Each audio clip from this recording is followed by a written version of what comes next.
Acceptance. ఒక married రిలేషన్‌షిప్‌లో వైఫ్‌ని యాక్సెప్ట్ చేయడం అనేది చాలా ఇంపార్టెంట్ రోల్ ప్లే చేస్తది. ఎలా అంటే if in case me wife working women అయితే తను ఇంట్లో పనులు చూసుకోలేదు. అది మీరు యాక్సెప్ట్ చేయగలగాలి.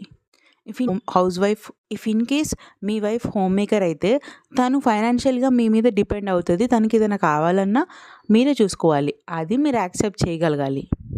మీరు ఒకవేళ మీకన్నా కొంచెం చిన్న ఏజ్ అమ్మాయిని పెళ్లి చేసుకుంటే తన మైండ్‌ని, తన మైండ్ సెట్‌ని, తన మెచ్యూరిటీ లెవెల్స్‌ని మీరు యాక్సెప్ట్ చేయగలగాలి. ఒకవేళ మీరొక బ్రేవ్ అండ్ టఫ్ వుమెన్‌ని గనుక పెళ్లి చేసుకుంటే తన థాట్స్‌ని, తన మాటల్ని అన్నిటిని మీరు యాక్సెప్ట్ చేయగలగాలి.